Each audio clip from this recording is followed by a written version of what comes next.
Hi friends, welcome back to my channel. ఇవాళ మన ఛానల్లో వచ్చేసి బోడ కాకరకాయ ఫ్రై అయితే చూపిస్తున్నాను. చూడండి, ఇలా ఉంటాయి బోడ కాకరకాయలు అనేటివి. విలేజ్లో అయితే వీటిని ఇలానే పిలుస్తారనమాట. ఒక హాఫ్ కేజీ అయితే బోడ కాకరకాయ తీసుకున్నాను. వాటిని అయితే బాగా వాష్ చేసేసుకోవాలి. చూడండి, ఇలా వాష్ చేసుకోవాలి.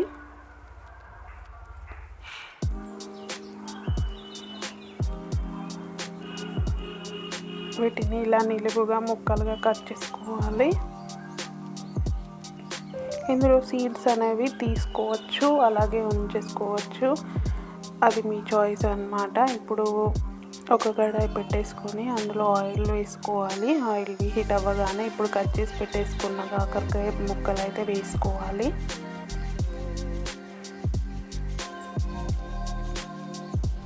చూడండి, ఇలా వేసుకున్న తర్వాత ఇవి కొంచెం ఫ్రై అవ్వనివ్వాలి ఆయిల్లో.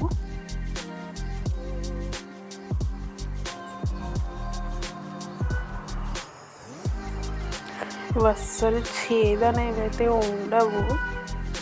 సో ఇవి కొంచెం ఫ్రై అయిన తర్వాత అందులో కట్ చేసి పెట్టేసుకున్న పచ్చిమిర్చి వేసుకోవాలి. అలాగే ఇలా పొడవుగా కట్ చేసి పెట్టేసుకున్న ఆనియన్స్ కూడా వేసుకోవాలి.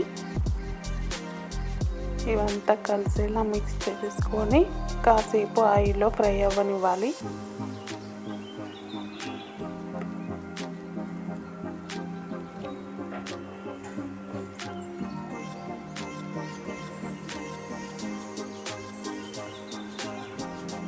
చూడండి, ఇలా ఫ్రై అవ్వాలి.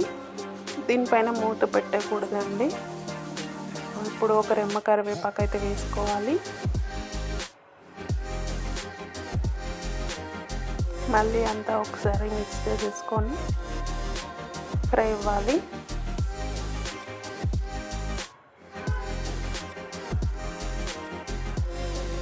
ఇందులోనే కొంచెం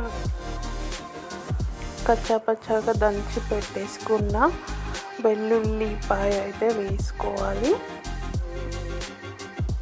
పేస్ట్లా చేసుకోకూడదండి, ఇలా వేసుకుంటేనే టేస్ట్ చాలా బాగుంటుంది.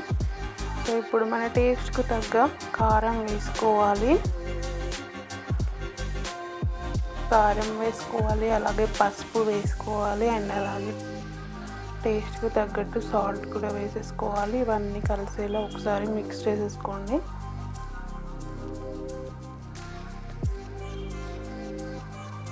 చూడండి, ఇలా మిక్స్ చేసుకోవాలి. అదంతా ఆయిల్లో బాగా ఫ్రై అయిపోవాలి. చూడండి, ఎంత బాగా ఫ్రై అయిపోయిందో. టేస్ట్ మాత్రం చాలా బాగుంటుందండి. చూడండి, ఇలా ఫ్రై అవ్వాలి. చాలా బాగుంటుంది. నచ్చితే లైక్ చేయండి, షేర్ చేయండి, కామెంట్ చేయండి, అలాగే సబ్స్క్రైబ్ చేసుకోండి.